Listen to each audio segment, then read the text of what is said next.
ओम नमः शिवाय। दोस्तों, आपका मेरे चैनल नारायण शाबर ज्ञान में बहुत बहुत स्वागत है।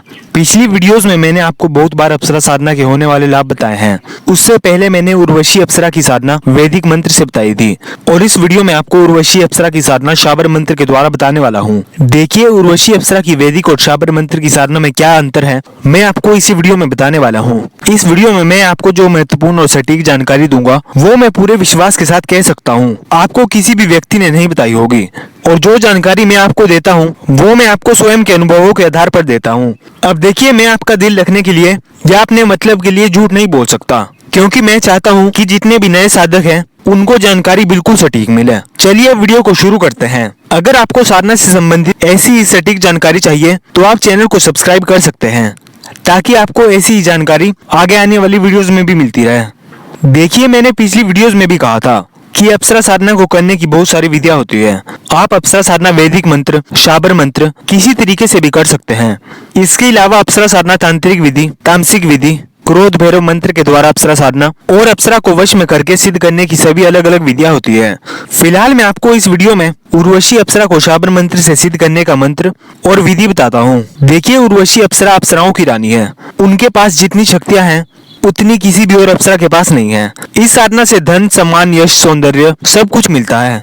लेकिन पहले आपको ये जानना जरूरी है कि उर्वशी अप्सरा की शाबर मंत्र और वैदिक मंत्र की साधना में क्या अंतर है। देखिए, अगर आप किसी भी अप्सरा की वैदिक मंत्र से साधना करते हो तब आपको अप्सरा को सिद्ध करने में ज्यादा समय लग जाता है। लेकिन इसकी जगह अगर आप शाबर मंत्र की साधना करते हो तो आपको साधना केवल 1-2 दिन में भी सिद्ध हो सकती है। और जो मैं आपको उर्वशी अप्सरा साधना बताऊंगा वो भी 2 ही दिन की साधना है। अब देखिए, अगर आप किसी भी साधना को वैदिक मंत्र से करते हो तो उस मंत्र के देवी या देवता आपसे प्रसन्न होते हैं, और जब वो आपसे बहुत ज्यादा प्रसन्न हो जाते हैं और जब आपका तपोबल उस लायक हो जाता है कि आप उनके दर्शन कर सकें तो वो आपको दर्शन दे देते हैं। यानी कि वैदिक मंत्र से आप जिस भी अप्सरा की साधना करोगे, फिर चाहे वो मित्र रूप में हो या प्रेमिका रूप में, वो जब भी आपके सामने प्रत्यक्ष होगी तब उसका आपके लिए एक विशेष प्रेम होगा।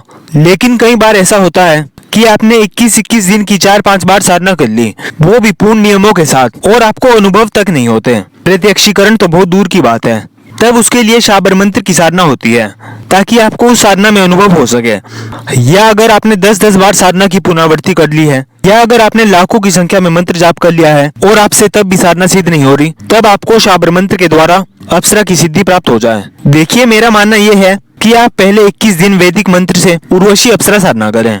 अगर आपको अनुभव नहीं आते तब यही साधना कम से कम 2-3 बार करें, और ज्यादा नहीं तो 1.25 लाख की संख्या में तो वैदिक मंत्र से जाप करे ही करें।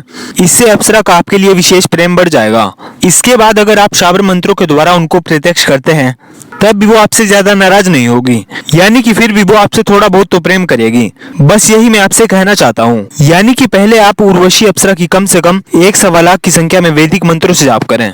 उसके बाद आप ये 2 दिन की साधना करके देखें। अगर आपका तपोबल अच्छा है तब आपको बहुत जल्दी सफलता मिलेगी, और अगर आपका तपोबल कम है तब आप ये साधना 11 दिन तक कर सकते हैं। और जो मैं आपको मंत्र बताऊंगा उसका आपको केवल 21 बार ही जाप करना है, और आप स्वयं ही इसका चमत्कार देख पाएंगे। उर्वशी अप्सरा के चमत्कारों की तो मैं आपको क्या ही व्याख्या करूं। धन हो, सौंदर्य हो, वशीकरण की सिद्धि हो, कौन सा ही कार्य सिद्ध करना हो, या फिर कौन सी ही साधना की जानकारी लेनी हो, सब कुछ आपको केवल एक ही साधना के द्वारा प्राप्त हो जाता है। आप उर्वशी अप्सरा की साधना तो जरूर करें, और अगर आप लोग चाहते हैं तो मैं आपको उर्वशी अप्सरा के स्वयं के अनुभव भी बता सकता हूँ। आप कमेंट कर सकते हो। चलिए, अब मैं आपको ये बताता हूँ कि आपको ये साधना किस प्रकार से करनी है। उर्वशी अपने आप में अत्यंत सौंदर्य युक्त अप्सरा है। ये आपको धन, सुख, सौभाग्य सब कुछ देने में सक्षम है। इसीलिए उर्वशी साधना को जीवन का सौभाग्य कहा गया है। इस विधि से जो अप्सरा साधना की जाती है उसे भैरवी चक्र साधना कहा जाता है। उर्वशी जैसी अद्वितीय अप्सरा को सिद्ध करने और उसे प्रेमिका रूप में सिद्ध करने के लिए ऐसे प्रयोग को भैरवी चक्र प्रयोग कहा गया है। इस साधना में सिद्धि पाना बहुत ही ज्यादा आसान है, और ये बहुत ही जल्दी अचूक फल देती है। यह केवल 2 दिन की ही साधना होती है। आप इसे किसी भी शुक्रवार के दिन से प्रारंभ कर सकते हैं, और शनिवार की रात को यह साधना समाप्त हो जाती है। इस साधना को स्त्री, पुरुष, बच्चा, बूढ़ा हर कोई कर सकता है। ऐसा नहीं है कि इसे केवल जवान लोग ही कर सकते हैं। बस उर्वशी साधना में आपको एक बात का ध्यान रखना है कि इस साधना में आप अच्छे और सुंदर वस्त्र पहन कर बैठें। यानी कि आप ऐसे कपड़े पहने जिसमें आप सुंदर लगते हो।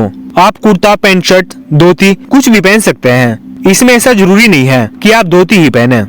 और इस साधना को करने के लिए आपका मुंह उत्तर दिशा की तरफ होना चाहिए। सबसे पहले आपको अपने सामने एक थाली रखनी है और उस थाली में आपको उर्वशी नमः यह लिखना है। उसके आगे आपको गुलाब, या अगर आपको कहीं से गुलाब के फूल नहीं मिलते हैं तब आप यहाँ पर अन्य फूल भी बिछा सकते हैं। थाली के आगे आपको फूल बिछा देने हैं और उसके ऊपर आपको मंत्र सिद्ध और प्राण प्रतिष्ठित उर्वशी अप्सरा यंत्र स्थापित कर देना है। यह यंत्र बहुत ज्यादा महत्वपूर्ण है। कृपा करके बिना यंत्र और माला के इस साधना को करने ना ही बैठें। उर्वशी अप्सरा का यंत्र आपके लिए जीवन भर उपयोगी रहता है। ऐसा नहीं है कि आपको इसे कहीं पानी में विसर्जित करना है। जब आप यंत्र को अपने सामने रख लें तब आपको यंत्र की पूजा करनी है। आप यंत्र की धूप से, दीप से, प्रसाद चढ़ाकर, तिलक लगाकर या फूलों के माध्यम से किस प्रकार से भी पूजन कर सकते हैं। जब आप यंत्र और माला का पूजन कर लें तब आपको सबसे पहले गुरुदेव का पूजन करना है। आपके जो भी गुरु हैं आप उनका पूजन कर सकते हैं और आपको जो भी गुरु मंत्र मिला है आपको उसका जाप करना है।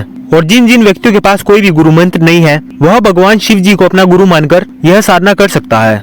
उसे सबसे पहले शिव जी का पूजन करना होगा। शिव जी के पूजन के लिए आप दीप से, जल से, दूध से, किसी प्रकार भी उनका पंचोपचार पूजन कर सकते हैं। जब आप शिव जी या अपने गुरुदेव का पूजन कर लें तब आपको गुरु मंत्र का कम से कम 5 माला तो जाप करना ही है। ये उर्वशी अप्सरा का शाबर मंत्र है और शाबर मंत्र की साधना में अगर आप 5 माला जाप करेंगे तो आपको बहुत ज्यादा लाभ देखने के लिए मिलेगा। जब आप गुरु मंत्र का जाप कर लें तब आपको गुरुदेव से हाथ जोड़कर प्रार्थना करनी है। हे गुरुदेव, मैं उर्वशी अप्सरा को सिद्ध करने जा रहा हूँ। आप मेरी हर प्रकार से रक्षा करें और मुझे साधना में पूर्ण सफलता प्राप्त हो। जब आप गुरुदेव का आशीर्वाद ले लें उसके बाद आपको गणेश मंत्र का जाप करना है। आप चाहे तो ओम श्री गणेशाय नमः इस मंत्र का जाप भी कर सकते हैं। गणेश मंत्र का आपको कम से कम 1 माला तो जाप करना ही है और गणेश भगवान का भी आपको अच्छे से पूजन करना है। जब आप गणेश मंत्र का जाप कर लें तब आपको गणेश भगवान जी से हाथ जोड़कर प्रार्थना करनी है कि हे प्रभु, मेरी हर प्रकार से रक्षा करें और आप मुझे इस साधना में सिद्धि प्रदान करें। जब आप गुरु मंत्र और गणेश मंत्र का जाप कर लें, जब आप इतना कर लें तब आपको भगवान बटुक भैरव जी की भी इसी प्रकार से पूजा करनी है जैसे कि आपने गुरुदेव और गणेश जी की थी। जब आप उर्वशी अप्सरा यंत्र और माला लेंगे उसके साथ में आपको सम्मोहन गुटिका भी रखनी है और ये तीनों सामग्री प्राण प्रतिष्ठित होनी चाहिए। जब आप सम्मोहन गुटिका रख देंगे आप इसका बटुक भैरव का स्वरूप मानकर पूजन कर सकते हैं, क्योंकि बटुक भैरव जी का पूजन आपकी साधना में सुरक्षा के लिए बहुत ज्यादा महत्वपूर्ण है। इसलिए उस गुटिका का पूजन करने के बाद आप 1 माला बटुक भैरव जी के मंत्र का जाप भी कर सकते हैं। आप चाहे तो ओम ह्रीम बटुकाय आप दूध धारणाय कुरु कुरु बटुकाय ह्रीम इस मंत्र का जाप कर सकते हैं। आपको स्क्रीन पर भी मंत्र दिख रहा होगा। और अगर आप मंत्र सिद्ध और प्राण प्रतिष्ठित उर्वशी अप्सरा यंत्र, उर्वशी माला, रक्षा माला और सम्मोहन गुटिका मंगाना चाहते हैं तो आप मुझसे भी मंगवा सकते हैं। आपको स्क्रीन पर मेरा नंबर दिख रहा होगा। इतना करने के बाद आपको कम से कम 21 बार इंद्रदेव के मंत्र का जाप भी करना ही होगा। आप चाहे तो ओम इंद्राय नमः इस मंत्र का जाप कर सकते हैं, क्योंकि अगर आप इंद्रदेव का मंत्र जाप नहीं करेंगे तो उनकी आज्ञा के बिना उर्वशी आपके सामने प्रत्यक्ष नहीं हो सकती। इसलिए चाहे 21 बार इंद्रदेव का मंत्र जाप करें, लेकिन जाप जरूर करें। जब आप गुरु मंत्र, गणेश मंत्र, बटुक भैरव जी का मंत्र और इंद्रदेव के मंत्र का जाप कर लें उसके बाद सबसे पहले तो आपके गले में रक्षा माला धारण होनी चाहिए। और दूसरी बात यह है, आपको स्क्रीन पर एक रक्षा मंत्र दिख रहा होगा। मंत्र मैं आपको पढ़कर भी सुना देता हूँ। ओम रक्षो रक्ष महावीर काला गोरा भैरू बलवान करे, वज्र सीधे रक्षा करे, एडी सी चोटी, चोटी से एडी, वज्र सीधे निर्धार जरे, ठम ठम ठम।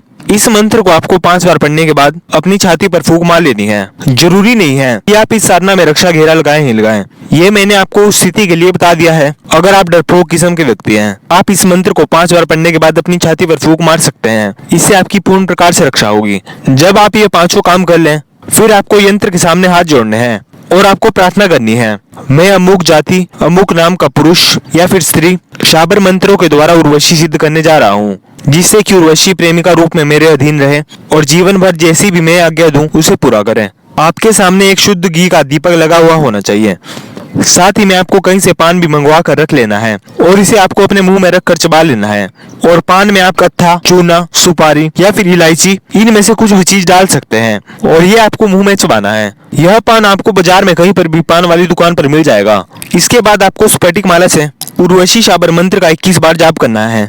इसमें पूरी माला मंत्र जाप करने का कोई भी विधान नहीं है। उर्वशी अप्सरा का शाबर मंत्र मैं आपको पढ़कर भी सुना देता हूँ ताकि आप अच्छे से उच्चारण कर सकें। ओम नमो आदेश, गुरु को आदेश। गुरु जी के मुंह में ब्रह्मा, उनके मध्य में विष्णु और नीचे भगवान महेश्वर स्थापित हैं। उनके सारे शरीर में सर्वदेव निवास करते हैं, उनको नमस्कार। इंद्र की अप्सरा, गंधर्व कन्या उर्वशी को नमस्कार। गगन मंडल में घुंघरूओं की झंकार और पाताल में संगीत की लहर, लहर में उर्वशी के चरण, चरण में थिरकन, थिरकन में सर्प, सर्प में कामवासना, कामवासना में कामदेव, कामदेव में भगवान शिव, भगवान शिव ने जमीन पर उर्वशी को उतारा, शमशान में धुनी जमाई, उर्वशी ने नृत्य किया, 7 दीप नवखंड में फूल खिले, डाली झूमी, पूर्व पश्चिम उत्तर दक्षिण आकाश पाताल में सब मस्त भय, मस्ती में 1 ताल 2 ताल 3 ताल, मन में हिलोर उठी, हिलोर में उमंग, उमंग में ओज, ओज में सुंदरता, सुंदरता में चंद्रमुखी, चंद्रमुखी में शीतलता, शीतलता में सुगंध और सुगंध में मस्ती। यह मस्ती उर्वशी की मेरे मन भाई, यह मस्ती मेरे सारे शरीर में अंग अंग में लहराई। उर्वशी इंद्र की सभा छोड़ मेरे पास आवे, मेरी प्रिया बने, हर दम मेरे साथ रहे, मेरा कहियो करे, जो कहूँ सो पूरा करे, सोचू तो हाजिर रहे, यदि ऐसा ना करे तो 10 अवतार की दुआई, 11 रुद्र की सौगंध, 12 सूर्य को वज्र, 33 कोटि देवी देवताओं की आन। मेरो मन चढ़े अप्सरा को मेरे जीवन, उसके श्रृंगार को, मेरी आत्मा उसके रूप को और मैं उसको, वह मेरे साथ रहे, धन यौवन संपत्ति सुख दे, कहियो करे हुकुम माने, रूप यौवन बाहर से लदी मेरे सामने रहे। जो ऐसा ना करे तो भगवान शिव को त्रिशूल और इंद्र को वज्र उस पर पड़े। आपने इस मंत्र के उच्चारण मात्र से ही इसकी शक्ति का अंदाजा लगा लिया होगा। यह अपने आप में पूर्ण सिद्धिदायक मंत्र है। जितने विषावर मंत्र होते हैं वह सीधे और सरल होते हैं, इसीलिए उनके उच्चारण में आपको कोई भी दोष नहीं लगेगा। रात्रि को इस मंत्र का 21 बार उच्चारण करना ही व्याप्त है, पर यदि कोई साधक चाहे तो वह 108 बार भी इसका उच्चारण कर सकता है। इससे ज्यादा इस मंत्र का उच्चारण करने की जरूरत नहीं है। दूसरे दिन शनिवार को भी आपको इसी प्रकार से मंत्र जाप करना है और मंत्र जाप के बाद उर्वशी यंत्र को धागे में या चेन में पिरोकर अपने गले में धारण कर लेना है। जब आप इतना कर लेंगे तब हो सकता है कि उर्वशी आपके सामने उसी समय प्रत्यक्ष हो जाए, या हो सकता है कि आप रात के समय सोएं और तब आपके सामने प्रत्यक्ष हो जाए। इसीलिए आपको एक बात का हमेशा ध्यान रखना है कि आपको इस साधना को प्रारंभ करने से पहले ही फूलों के हार को अपने घर में रख लेना है, यानी कि आप साधना के समय भी उसे अपने पास ही रखें और जब भी वो आपके सामने प्रत्यक्ष हो वह फूलों का हार उसके गले में पहना दें। और खाने के लिए आप उर्वशी को एक पान दें, यानी कि एक फूलों की माला और दूसरा पान, ये दोनों सामग्री आपके पास होनी ही चाहिए। और इतना करने के बाद आपको उर्वशी का हाथ हाथ में लेकर वचन ले लेना है कि जैसा मैं कहूंगा आप उसी तरह जीवन भर मेरे कार्य करती रहेंगी। जरूरी नहीं है कि आपको 2 दिन के बाद प्रत्यक्ष सिद्धि मिल ही जाए। हाँ, जिन लोगों के पास गुरु मंत्र है, जिन्होंने कई बार गुरु मंत्र का अनुष्ठान कर लिया है या जिनके अंदर तपोबल है, उन्हें इस साधना के बाद 2 दिन में भी सिद्धि प्राप्त हो जाएगी। लेकिन जिन व्यक्तियों के पास गुरु मंत्र नहीं है वह पहले गुरु मंत्र लें और उसका कम से कम 1.25 लाख की संख्या में जाप करे ही करें। उसके बाद ही इस तरह की साधना करने के लिए बैठें और बिना यंत्र और माला के आप ये साधना करने ना बैठें। आपको किसी प्रकार का कोई भी लाभ नहीं हो सकता। जब आप मंत्र जाप करने बैठेंगे तो हो सकता है कि आपको कहीं से हंसने की आवाज आए या रोने की आवाज आए या चिल्लाने की आवाज आए या कोई आपकी गोद में आकर बैठ जाए, कोई आपके मुंह पर फूंक मारे, आपकी चारों ओर आपको हवा का झोंका महसूस हो, कुछ भी हो सकता है। लेकिन आपका बुरा कुछ भी नहीं होगा। आपको केवल आसन में बैठे रहना है। ऐसा नहीं है कि आप आसन छोड़कर ही भाग जाएं। अगर आप इतने डरपोक किस्म के व्यक्ति हैं तो आपसे अप्सरा तो छोड़िए, मक्खी तक सिर नहीं हो सकती। तब आप इस साधना को करने ना ही बैठे तब भी अच्छा रहेगा। आपको बस एक बात का ध्यान रखना है कि जब तक मेरा मंत्र जाप पूरा ना हो जाए तब तक मैं ना ही उठूंगा, और चाहे अप्सरा आपसे कुछ ही बात करने की कोशिश करें, आपको उनके प्रश्नों का उत्तर नहीं देना है। जब आपका मंत्र जाप पूरा हो जाए तब ही आपको उर्वशी अप्सरा से बात करनी है। 2 दिन तक आपको साधना में पूर्ण रूप से ब्रह्मचर्य का पालन करना है और लहसुन प्याज अंडा शराब मीट यह सब कुछ छोड़ देना है। और अगर आप 2 दिन में एक ही समय भोजन कर सकें और जमीन पर सो सकें तब तो बहुत ही अच्छी बात है। और आपको ज्यादा किसी से बात नहीं करनी है। आप जितना ज्यादा चुप रह सकते हैं या जितना ज्यादा मौन रख सकते हैं उतना ही ज्यादा अच्छा रहेगा। इस मंत्र के जो 2 माला भी जाप कर लेगा उसे अप्रत्यक्ष सिद्धि तो मिल ही जाएगी। जब भी आप इस मंत्र का उच्चारण करोगे तो उर्वशी चाहे अप्रत्यक्ष रूप से या प्रत्यक्ष रूप से आपके सामने स्पष्ट होगी और जो भी आप कार्य करेंगे वो करेगी। आपका धन से संबंधित, वशीकरण से संबंधित या आपके वो जितने भी अटके हुए कार्य हैं वह सब संपन्न होंगे। यह जितनी भी साधनाएं हैं यह सभी साधनाएं नारायण दत्त श्रीमाली जी की कृपा से हमें प्राप्त हुई है। इसलिए अगर आप इस साधना को प्रारंभ करने से पहले ओम परम तत्वाय नारायणाय गुरुभ्यो नमः इस मंत्र का जितना ज्यादा जाप करोगे आपको उतना ही ज्यादा लाभ देखने के लिए मिलेगा, क्योंकि उनकी कृपा जिस पर पड़ गई उसके लिए सिद्धि पाना किसी बच्चे के खेल के समान है। आप सभी उनके लिए कमेंट में जय गुरुदेव जरूर लिखें। इस वीडियो के लिए इतना ही। अभी के लिए आप सभी मेरे साथ कहिए ओम नमः शिवाय।